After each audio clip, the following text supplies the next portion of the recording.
पंडित जी। प्रणाम।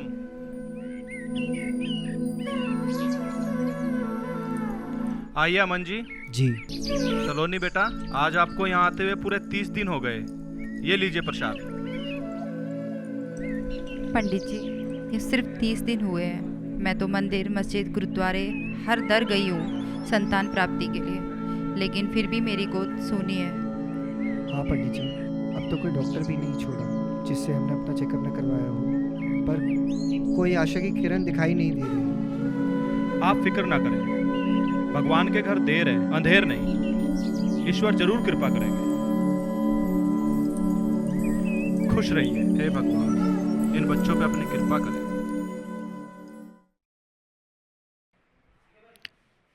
आज तो गजब ढा रही हो, बहुत खूबसूरत लग रही हो।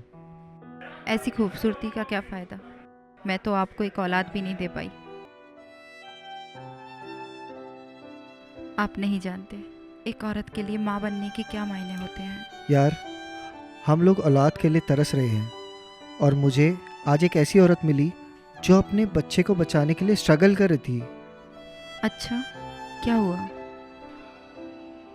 आज मैं जब डॉक्टर परमजीत के हाथ से मिलके निकला तो मैंने सोचा मैं तुम्हारी मेडिसिन ले लेता हूँ, तो मैं मेडिकल स्टोर चला गया।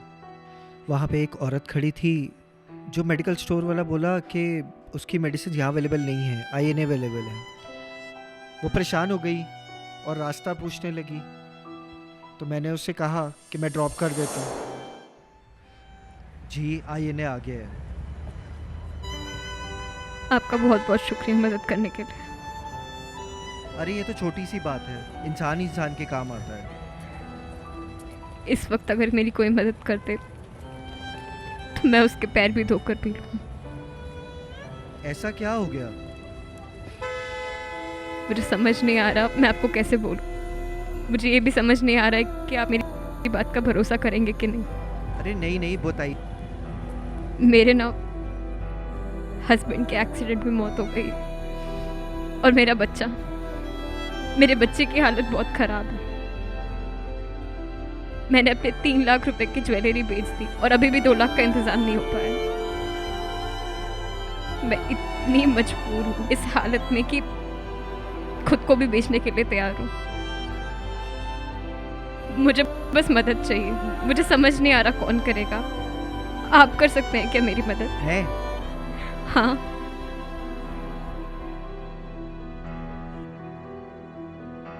मैं जानती हूँ अब क्यों ही करेंगे मेरी मदद। नहीं, ऐसा नहीं है। आप अपना नंबर दीजिए मुझे, अगर हो सकेगा तो मैं आपकी ज़रूर हेल्प करूँगा। 980500 आराम से बोलिए। 9805। क्या उसने आपसे 2 लाख रुपए मांगे? हाँ। आप नहीं जानते ऐसी औरतों को। अब एक बच्चे के नाम पे ठग रही है। वैसे आप अपने दोस्त इंस्पेक्टर मुकेश को कंप्लेंट करिए और उस निशा का नंबर मुझे दीजिए। छोड़ो ना यार, हमें क्या फ़र्क पड़ता है, हमने कौन सा उसे पैसे देने हैं। पैसे की बात नहीं है।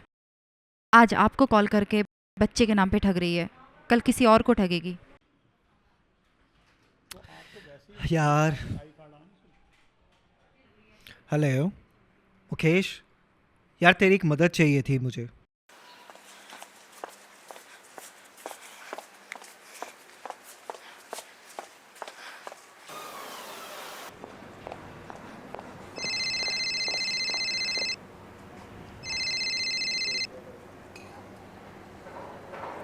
हेलो। हेलो, निशा बोल रही हो? तुम्हें कोई और नहीं मिला था जो मेरे पति को बेवकूफ़ बना रही हो? नहीं मैडम, ऐसा कुछ भी नहीं है। आप मेरा विश्वास कीजिए, मैं वैसे टाइप की लड़की नहीं हूँ। आप एक काम कीजिए, आप मुझे अपने पास बुलाइए, मैं आपको सब सच बताती हूँ। तो ठीक है, मैं और मेरे पति रोज़ सुबह 10 बजे मंदिर जाते हैं, तुम वहाँ आ जाओ। ठीक। अमन, आज मैं इंस्पेक्टर मुकेश को बुला के ना इसे गिरफ्तार करवा के रहूँगी। अरे यार सलोनी, तुम क्यों पुलिस के चक्कर में पड़ रही हो? वैसे ही मना कर देते। ऐसी लड़कियों को तुम नहीं जानते, ये धोखेबाज होती हैं। और वैसे भी इंस्पेक्टर मुकेश तो आपके दोस्त हैं ना, उनसे कहना कि सिविल ड्रेस में आए।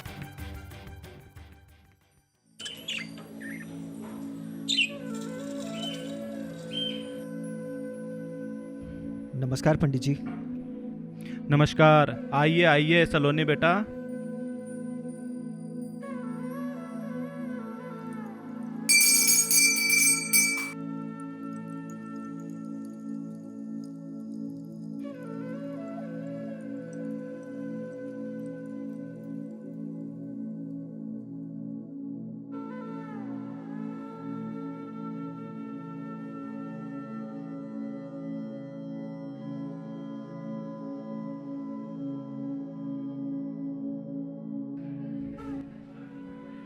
सलोनी बेटा, हमने तुम्हारी संतान प्राप्ति के लिए उपाय सोचा है।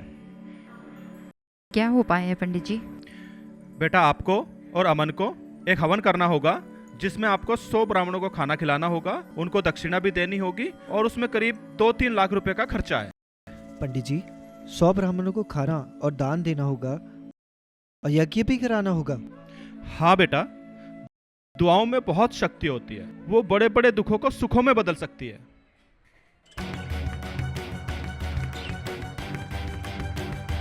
अरे निशा बेटा, आप यहाँ कैसे? आप तो हर रोज अपने बेटे के इलाज के लिए हॉस्पिटल जाते थे ना, और आपको पैसों की भी जरूरत थी। हो गया इंतजाम, और आज तो ऑपरेशन है ना आपके बेटे का?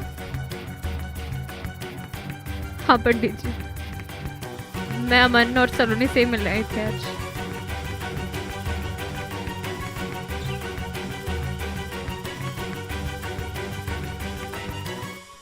माना तो पुलिस में है, लेकिन इसका मतलब ये नहीं कि तू लेट आएगा। सॉरी यार, मैं तेरा ही काम कर रहा था।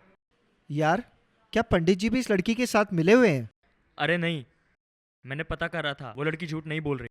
उसके हस्बैंड की मौत हो गई थी एक एक्सीडेंट में, और उसका एक बेटा भी है जो इस समय आईसीयू में एडमिट है। पंडित जी, आप निशा को कैसे जानते हैं?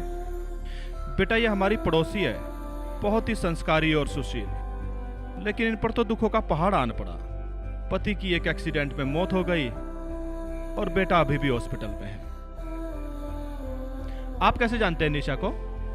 दरअसल निशा जी ने हमसे पैसों की मदद मांगी थी, इसलिए हमने इनको मंदिर में बुलाया। सलोनी, पंडित जी, क्यों ना हम 100 ब्राह्मणों को दान देने के बजाय निशा जी की मदद कर दें? आखिर किसी बच्चे की जान बचाना भी तो पुण्य का काम हो सकता है। ठीक है बेटा, दुआएं तो दुआएं हैं, वो चाहे 100 ब्राह्मणों की हो या एक माँ की। मैं आप दोनों की बहुत ज़्यादा शुक्रगुजार हूँ। मेरे पास शब्द नहीं है बयां करने के लिए। मैं आप दोनों को भरोसा दिलाती हूँ, आप दोनों से वादा करती हूँ कि जल्द से जल्द दोनों के पैसा लौटा दूँ। इसकी कोई ज़रूरत नहीं है। आपके बेटे की जान बच गई तो मैं समझूंगी कि मैंने इस ज़िंदगी में एक अच्छा काम कर दिया।